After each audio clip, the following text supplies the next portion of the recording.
नमस्कार, स्वागत है आप सभी का हमारी खास पेशकश में। आज हम बात करेंगे कश्मीर में सियासी कश्मकश की। मैं हूं आपके साथ कुमार कुणाल धीरज। कांग्रेस अध्यक्ष मल्लिकार्जुन खड़गे और लोकसभा में नेता प्रतिपक्ष राहुल गांधी प्रदेश में विधानसभा चुनाव से ठीक पहले जम्मू कश्मीर के 2 दिवसीय दौरे पर हैं। राहुल और खड़गे साहब पार्टी के कार्यकर्ताओं और बड़े नेता से भी मुलाकात करने वाले हैं। उसके बाद राहुल गांधी 10 जिलों के नेताओं के साथ आज उन्होंने बैठक भी किया है। नेशनल कॉन्फ्रेंस और पीडीपी के बड़े नेताओं के साथ बैठक कर गठबंधन पर राजी करने की भी कोशिश की जाएगी।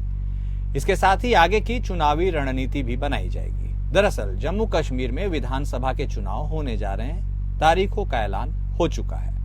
3 चरणों में वोटिंग होगी और 4 अक्टूबर को नतीजे घोषित होंगे। यह चुनाव बीजेपी, कांग्रेस, पीडीपी और नेशनल कॉन्फ्रेंस के लिए फिर से सत्ता पर काबिज होने का एक मौका है। इस मौके को कांग्रेस सांसद राहुल गांधी हाथ से नहीं जाने देना चाहते। चुनाव का ऐलान होने के बाद ही वो एक्टिव मोड में आ गए हैं। लोगों का मूड जानने के लिए वह कश्मीर के दौरे पर हैं। राहुल का प्रयास घाटी में कांग्रेस को फिर से खड़ा करने का है। पार्टी को उस स्थिति में पहुंचाने का है जहां वो 1980 से पहले हुआ करती थी। घाटी में तब कांग्रेस का एक छत्र राज हुआ करता था। जम्मू कश्मीर में कांग्रेस के कमजोर होने की वजह से उसके अपने ही नेता कभी पार्टी छोड़ते रहे, कभी अपनी अलग पार्टी बनाते रहे। पार्टी में अलग अलग दौर में गुटबाजी होती रही। एक खेमा दूसरे खेमे के चमकने से अपना मुंह फेर लेता था। होता यह था कि पार्टी टूट जाती थी और इसका असर विधानसभा चुनाव में पड़ता था। 27 अक्टूबर 1947 के बाद से जम्मू कश्मीर में 19 सरकारें रहीं। इनमें से 11 सरकारों का हिस्सा कांग्रेस रही। राज्य में कांग्रेस का हाल वैसा ही हुआ जैसे उत्तर प्रदेश में है। जैसे जम्मू कश्मीर में पीडीपी एनसी के मजबूत होने से कांग्रेस कमजोर होती गई, वैसे यूपी में समाजवादी पार्टी और बहुजन समाजवादी पार्टी के बढ़ते जनाधार से कांग्रेस का आधार कमजोर होते गया। जम्मू कश्मीर में कांग्रेस के कमजोर होने की बड़ी वजह गुटबाजी रही। दशक दर दशक कांग्रेस का कोई न कोई बड़ा नेता पार्टी से अलग होने का फैसला करते रहा। जम्मू कश्मीर के पहले मुख्यमंत्री गुलाम मोहम्मद सादिक का पार्टी के ही नेता सैयद मीर कासिम के साथ विवाद चलता रहता था। दोनों में मतभेद के कारण पार्टी 1960 के दशक में 2 गुटों में विभाजित हो गई। यह झगड़ा मोहम्मद सादिक के निधन होने तक जारी रहा। सादिक सूबे के पहले मुख्यमंत्री थे और कासिम राज्य के पार्टी प्रमुख थे।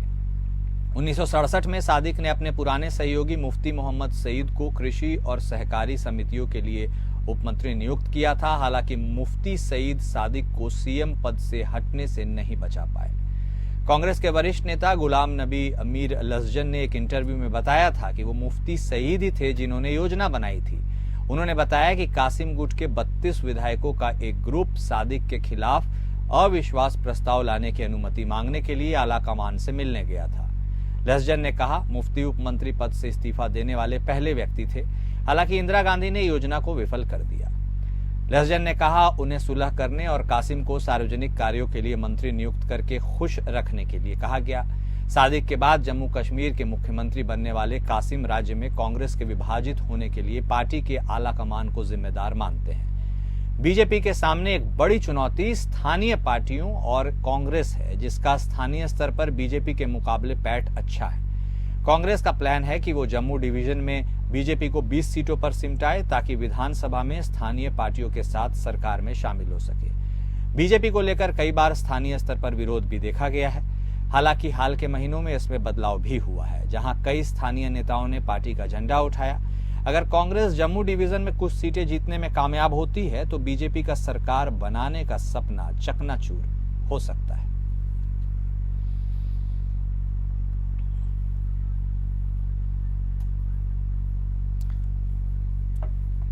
तो इस मुद्दे पर आज हम बातचीत करेंगे और इस बीच हमारे कई मेहमान हमारे साथ जुड़ेंगे। फिलहाल हमारे साथ राज शर्मा कांग्रेस से जुड़ गए हैं, उसके बाद विजय खेरा साहब बीजेपी से जुड़ेंगे और नीलोफर मसूद नेशनल कॉन्फ्रेंस के तरफ से भी हमारे साथ जुड़ेंगी।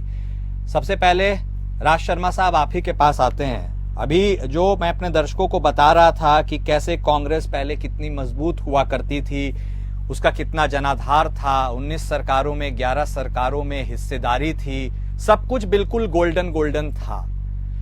उसके बाद एक ऐसा वक्त आया सर जब कांग्रेस कमजोर होती हुई चली गई और फिर उसे दूसरे पार्टियों के ऊपर निर्भर रहना पड़ा।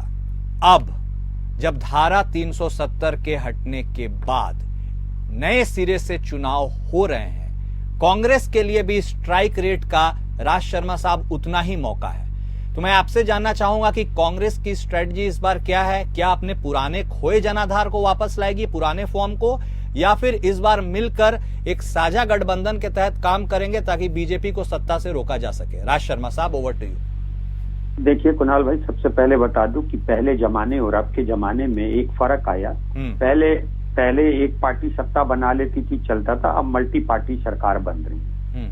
तो अब मेरा ये मानना है कि अब ये चलन चल चुका है। जो चलन चलता है तो वो थोड़ा लंबा चलता है, और इसलिए मुझे ये समझ में आता है कि हम सबको जिसकी विचारधाराएं मिनिमम कॉमन प्रोग्राम के तहत मिलती हों, उनके संग मिलने में कोई मुझे नहीं लगता गुरेज हो। और आप इस बात को मानिए कि जम्मू कश्मीर में भी देखिए बीजेपी ने कुछ नहीं किया। आज भी वहां पे जो हालात हैं, ये किसी से छिपाए नहीं छिपे।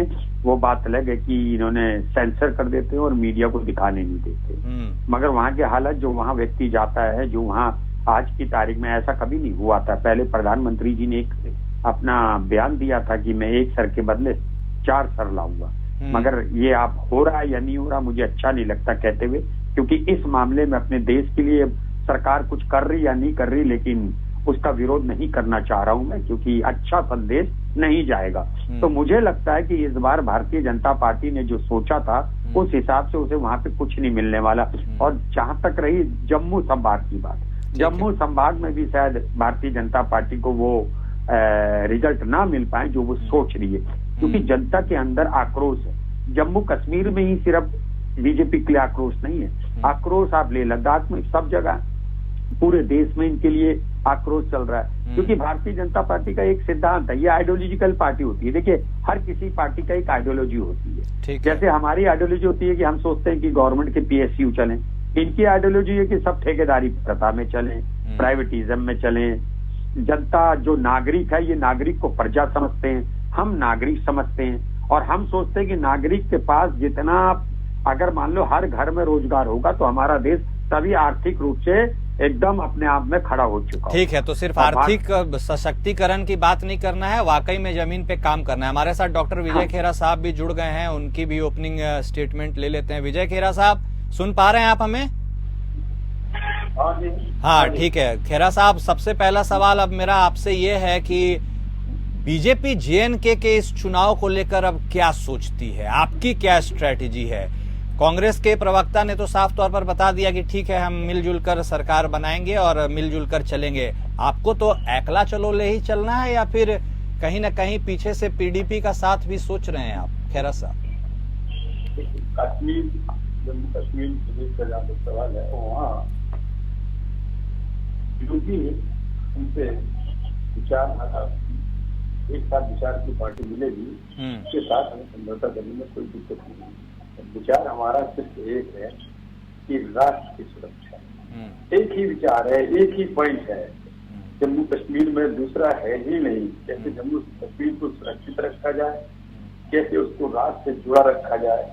जो अलगाववादी शक्तियों की उस समय ताकत, इतनी शक्ति बढ़ गई थी तो पूरा का पूरा जितना भी केंद्र सरकार थी, जो सबके सब डरे हुए थे, और जो वो चाहते थे वो करवा लेते थे। यहाँ तक स्थितियां हो गई थी कि पत्थरबाज मारते थे मिलिट्री वालों को, पुलिस वालों को, उनको बेचारों को यह आदेश था कि आप भागो, जवाब नहीं दोगे, रिटेलिएट नहीं करोगे।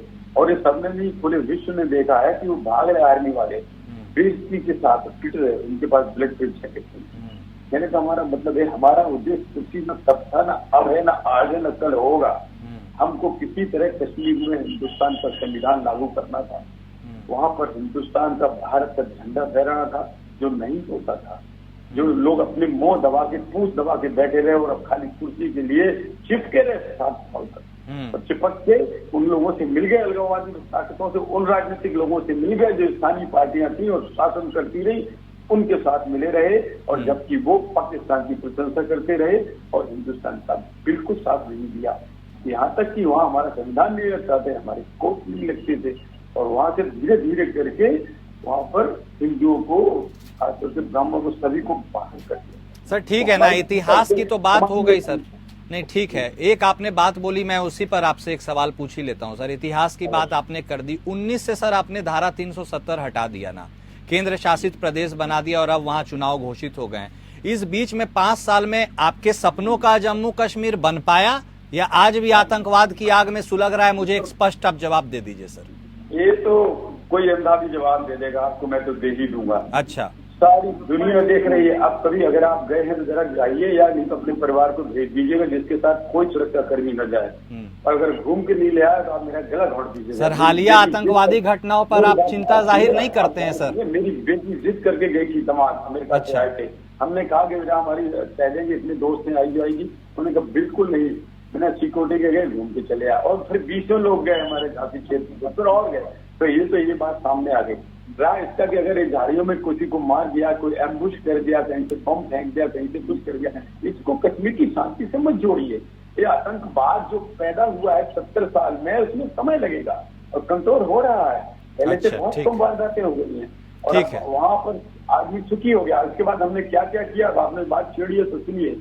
पहले झंडा लहरा दिया देश का, संविधान लगा दिया देश का जो नहीं लगता था। उसके बाद हमने आरक्षण भी दे दिया वहां पर अखबार और दूसरे लोगों को जो जिनसे वो वंचित रखे गए थे। हमने उसके बाद उन लोगों को नागरिकता भी दे दी जो हिंदुस्तान के नागरिक थे लेकिन पाकिस्तान में चले गए थे, लाहौर का जो हिस्सा, और बाकी वहीं रह गए थे। तो उन्होंने आज तक 7 साल तक नागरिकता नहीं दी जो वहां रह रहे थे, जो हिंदुस्तानी थे बेसिकली, और बाद में भी नहीं दी। अब हमने वो नागरिकता दे दी। ये सारी की बातें इतनी वहां पर हमने कर दी। अब वो वोट हमें मिले नहीं मिले, जीते नहीं जीते, हमें उसकी परवाह नहीं थी। Okay, point taken. ओके खेरा साहब, ओके पॉइंट टेकन। ठीक है, तो नीलोफर मसूद जी भी हमारे साथ जुड़ गई हैं नेशनल कॉन्फ्रेंस की तरफ से, उनका भी रुख कर लेंगे। नीलोफर मसूद जी, बीजेपी के हिसाब से तो आपने सुन लिया, उन्होंने जम्मू कश्मीर को अपने सपनों का राज्य बना लिया, सब कुछ बिल्कुल अमन चैन शांति साफ तौर पर वो कह रहे हैं। और जो हालिया आतंकवाद की घटना है दैट विल टेक टाइम उनके हिसाब से रिस्टोर होने के लिए। आपको क्या लगता है, अब मौका आपके पास है, आप चुनाव में उतरने का काफी अरसे के बाद आपको मौका मिला है, आप जमीनी हकीकत जानते हैं, आप वहां की पार्टी हैं, अब आप इस पूरे अपनी रणनीति में कैसे इस पूरे चुनाव को फिट करेंगी? और एक सवाल, इसका जवाब देने के बाद एक जवाब और दे दीजिएगा कि आप अपना बड़ा थ्रेट बीजेपी को मानती हैं या पीडीपी को?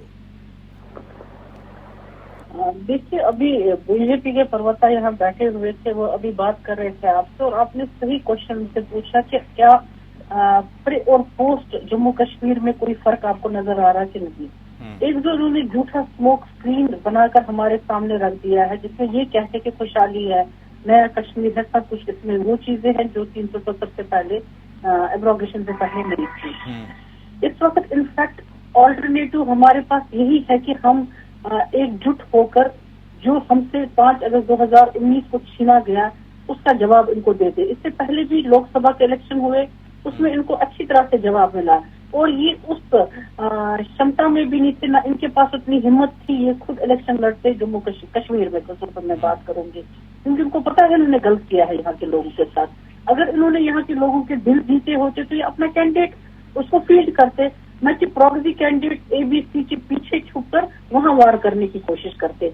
उनकी तो आदू की जमानत भी जब्त हो गई, तो ये किस नए कश्मीर की बात करे? उस नए कश्मीर की बात जहाँ पर अनएम्प्लॉयमेंट रेट इतना हाई पीक पर है, जहाँ पर ड्रग जो है इस वक्त पूरे जम्मू कश्मीर में इतना फैल गया है कि नौजवान की जो नस्ल है वो तबाह के कगार पर है। उसके साथ साथ इनसे पूछ लीजिए कि जम्मू कश्मीर के नए कश्मीर की ये बात कर रहे हैं जिसमें यूथ रिलेटेड इनके पास कुछ नहीं है। हमारा एग्रीकल्चर, हमारा हॉर्टिकल्चर, हमारा हेल्थ सेक्टर, हमारा एजुकेशन सिस्टम इन्होंने तहस नहस करके रख दिया है। तो उस जम्मू कश्मीर की बात कर रहे हैं।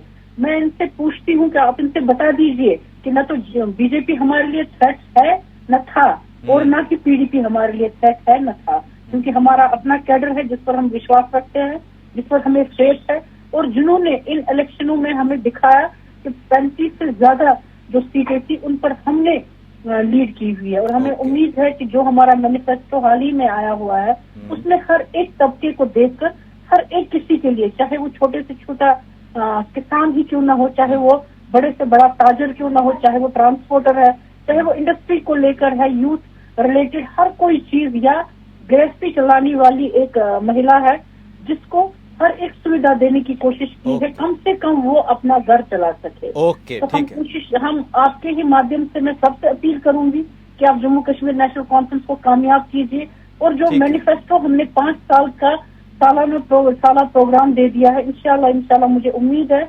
हम लोगों के एक्सपेक्टेशंस पर उतरेंगे और हम हर कोई कोशिश जो मैनिफेस्टो की शक्ल में हमने सामने रखा है उसको पूरी करेंगे। ओके नीलोफर जी, पॉइंट टेकन। तो बहुत अरसे के बाद अब आपको चांस मिला, हालांकि लोकसभा में आपका प्रदर्शन अच्छा था और आपने बीजेपी को कड़ी टक्कर दी है, बीजेपी इसको भी ध्यान में जरूर रखेगी। लेकिन अब राज शर्मा साहब आपके पास आते हैं, आपके तो मतलब पूरे star line high tech campaigner सब वहां पहुंच गए। बताइए, अध्यक्ष साहब भी पहुंच गए हैं, उसके साथ नेता प्रतिपक्ष साहब भी पहुंच गए हैं, बिल्कुल जम्मू कश्मीर की फिजा में उतर गए हैं, तैर रहे हैं।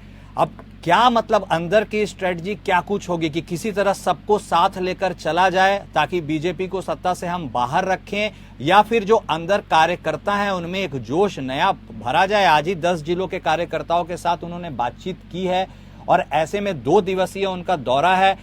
कितने एडवांटेज हैं और कितने डिसएडवांटेज हैं राह में, और क्या सबको टैकल कर लिया जाएगा? राज शर्मा साहब। कुणाल भाई, मैं सबसे पहले मैंने पहले भी आपको कहा था कि मैं बार बार इस बात को कहता हूँ, अब मल्टी पार्टी रूलिंग चल रही है। अब आज ये सोचे कि एक ही पार्टी रूल कर लेगी, नहीं चलेगा। ठीक है, आपने कह दिया, तो अब मेरा स्ट्रेट सवाल सुन लीजिए, पर उसका जवाब दे दीजिए। परिसीमन के बाद 37 से 43 सीटें हो गई हैं जम्मू डिवीजन में, ठीक है, जिनमें 34 सीटें ऐसी हैं जहां पर हिंदू मेजॉरिटी ये डिसाइड करेगी किसी भी तरफ हो सकता है, स्विंग हो सकता है वहां पर नतीजा। आप उन 34 सीटों के लिए क्या कर रहे हैं? What is your strategy? देखिए, मैं बता दूं, आप बता दीजिए हिमाचल में कितने परसेंटेज हिंदू, वहां भी तो हमने सरकार बनाई है ना। हाँ। आप ये भी तो देखिए ना। तो ये परसेप्शन बेकार की बात है कि जहाँ हिंदू है, मैं दावे के साथ कहता हूँ जितने भी पुराने लोग हैं उन्होंने, अभी देखिए एक और मेरी भाई एंटी इनकम्बेंसी आती है। हम चला रहे थे सरकार 2014 तक, हम लोगों को लगा कि शायद नरेंद्र मोदी जी सरकार बनाएंगे तो बहुत अच्छे प्रधानमंत्री साबित हो जाएंगे। 6-7 महीने लगा अभी लोगों को कि अच्छे हो गए, लेकिन सब इनकी पोल खुल गई। अल्टीमेटली आप भी देख रहे हैं कि इनकी खुद की पार्टी की दिशा और दशा बिगड़ी हुई है। तो मुझे नहीं लगता कि लोगों को लगता हो कि देश की दशा और दिशा को सही कर सके। अब रह गई, मैं बता रहा हूं आपको कि जम्मू मैं भी बहुत घुमा हूं। जम्मू को मैंने बहुत देखा है, ये बात अलग है कि अभी नहीं गया मैं। तो आप इस बात को मानिए, सबसे बड़ी पार्टी जम्मू संभाग की अगर बात करेंगे तो ये दावे के सनद रहे इस समय कि अगर कांग्रेस बन के ना उतरे तो जो कहें आप कह देना।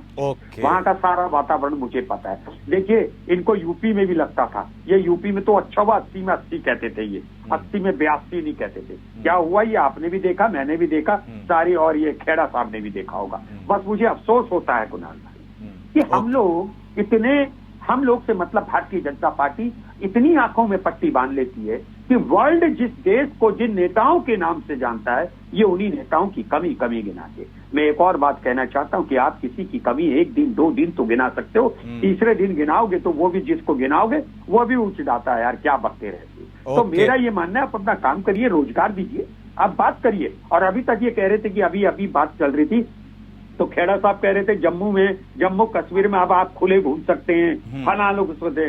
एक और मेरी बात सुनिए, मैं 92, 94, 95, 96 में भी घुमा हूं। घूमने में कोई वो नहीं थी, जिस तरह आज घूम रहे थे वैसे भी उस समय घूमते थे। लेकिन आज मैं इस बात को कह सकता हूं कि इन पिछले 2, 4, 5 सालों में, 6 सालों में जितने अफसर मारे गए उतने अफसर पहले नहीं मारे जाते थे। इस बात को खेड़ा साहब देखिए, झूठ बोल सकते, पार्टी को 1 मिनट पार्टी को डिफेंड करिए, लेकिन not at the cost of nation. आप कहते हैं राष्ट्रवाद, मुझे बताइए, मैं आपसे खेड़ा साहब बात पूछना चाहता हूं, मुझे बताइए 5 चीज आदमी के अंदर क्या चीज होनी चाहिए जिससे राष्ट्रवाद कहा सके। राष्ट्रवाद सिर्फ ये नहीं है, देखिए मैं कहता हूं, राष्ट्रवाद वो नहीं होता कि आप सिर्फ एक कहीं पे बॉर्डर पे खड़े वो आपका राष्ट्रवाद हो गया, और कह के आप लाल किला में झंडा फहरा दे वो राष्ट्रवाद हो गया। मैं खेड़ा साहब से पूछता हूं, खेड़ा साहब व्यक्तिगत रूप खेड़ा साहब नहीं, क्योंकि यहाँ बीजेपी के नेता की उसमें बैठे हुए, तो मैं खेड़ा साहब कहूंगा आप मुझे 5 चीज बताइए जो आप और मेरे में राष्ट्रवाद होना चाहिए, ये डिक्लेयर करेगा, बता दीजिए। चलिए, ओके खेड़ा साहब, उन्होंने अपनी बात रखी। आपने भी 37 से 43 तो कर ही लिए ना, परिसीमन के बाद जम्मू डिवीजन में तो सीट बढ़ा दिए, तो होपफुली आप यही कोशिश करेंगे कि हम जम्मू में जितनी सीटें निकाल लें और सरकार बना लें। ये भी जवाब दे दीजिएगा, और उनकी जो टिप्पणी है उसके ऊपर भी यदि आप कुछ बोलना चाहे तो आप स्वतंत्र हैं। खेरा साहब। पहली चीज आश्चर्य होता है जब 99 सीट जीतने वाला आदमी ये कहता है कि हमारा वक्तव्य क्या तो कुछ नहीं हुआ, उनका 240 वाला को 99 वाला ये कहता है, और वो इस बात से इतना खुश है कि जैसे उसने सरकार बना ली और सरकार को उनकी पार्टी को जनता ने कोई कॉन्फिडेंस दे दिया हो, कोई विश्वास नहीं। 99 सीट के ऊपर 240 वाले को ऐसा बोलते हैं, आश्चर्यजनक तो है ही है। दूसरी बात, जब हिंदुओं से खाली हो गया तो भी आज चौड़े हो रहे हैं कि इन्होंने ये किया, कश्मीर को हिंदुओं से हमने खाली करके दिखाया। जब 7 साल तक ये झंडा नहीं लगा पाया तो इस बात पर खुश है कि हमने भारत का झंडा ही नहीं लगने दिया वहाँ, खाली अपनी कुर्सी बचाए रखी है अब्दुल्ला को मुफ्ती घोड़े के साथ में, और संविधान नहीं लगा तो उसको भी ये खुश रहे। 7 साल में तो नहीं कह सकते हम सॉरी, लेकिन इनको थोड़ी बहुत शर्म आनी चाहिए कि कैसे बोल सकते हैं अपना। आप सोचो जो तुमने 7 साल में किया, हमने इसको सुधार दिया, और हमने क्या किया, हमने आपको बता दिया आरक्षण हमने वो की गई थी। अब आया अब चुनाव का सवाल, अब जम्मू कश्मीर की बात करें, अरे हमने जिनका जो अधिकार था वो दिया है। 43 यहाँ हो गई, 46 वहाँ हो गई, हिंदुओं की कम हो गई तो कश्मीर में ज्यादा हो गई, कश्मीर की जनसंख्या कम है। मेरी बात का जवाब दीजिए ना, राष्ट्रवाद के लिए 5 चीजें क्या चाहिए? उसी हिसाब से प्रोपोर्शनेट में अनुपातिक रूप से उसको किया गया।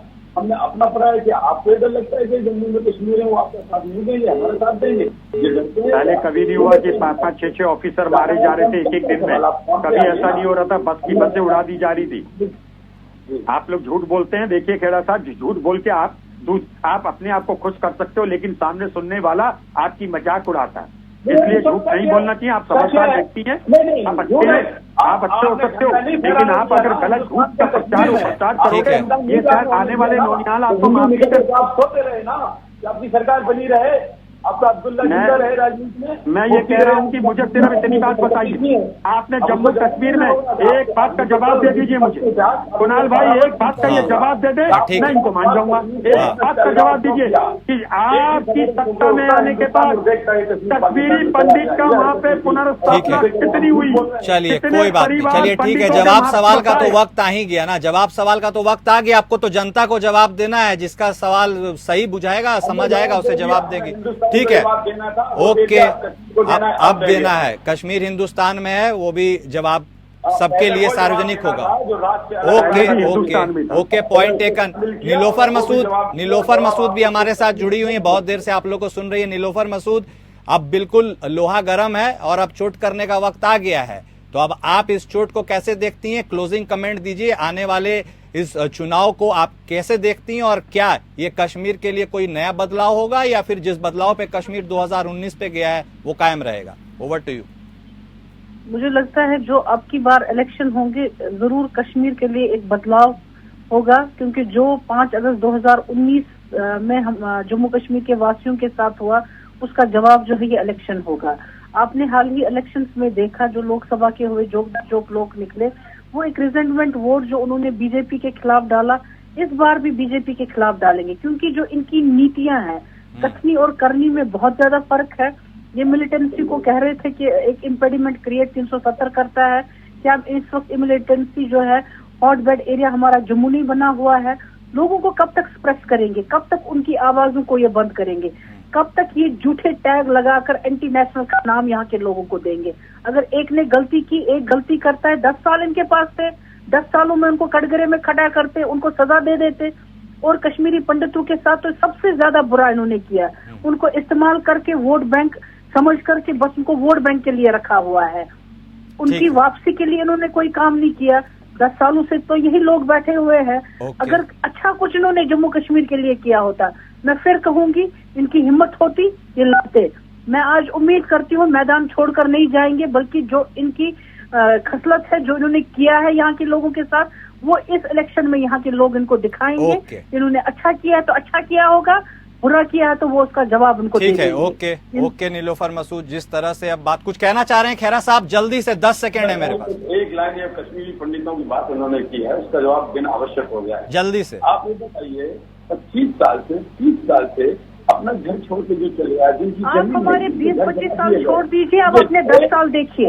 अरे आप अपने 10 साल देखिए, सेंटर में भी आप ठीक है। और स्टेट के हेड भी आप और फिर एलजी भी आपका, सब कुछ आपका। तो आपने क्या किया? ठीक। आपने क्या किया? अब आप हमें ही बोलते रहेंगे, आप बताइए ना आपने क्या किया? ठीक है, अब आपने किसने कौन क्या सा किया, कैंडिडेट किसने दिया? क्या लोगों नहीं के किया, लिए अब ताकि इसका खुशहाली जवाब हो। जनता देगी, आपने क्योंकि लोगों को जनता के धोखा पास दे अब दिया। वो ताकत पहुंच धोखे गई के है तो और वो आपके पहुंचने पास आई है। आप नहीं है। हमारे साथ ये कोई बात नहीं, धोखेबाज इट्स ओके, पार्टी है। Point taken. आप सभी का, आप तीनों मेहमान हमारे साथ जुड़े, अपनी बातों को आपने रखा, इसका हमें बेहद शुक्रिया है और आपको थैंक यू। लेकिन अब जनता डिसाइड करेगी और सबके सवालों का जवाब जनता सिर्फ अपने वोट से दे देगी और उस वोट पर जिसका नाम लिखा होगा सरकार उसी की बनेगी और वही अपने आप में एक माकूल जवाब सबके लिए होगा। फिलहाल मेरे साथ इस खास पेशकश में इतना ही।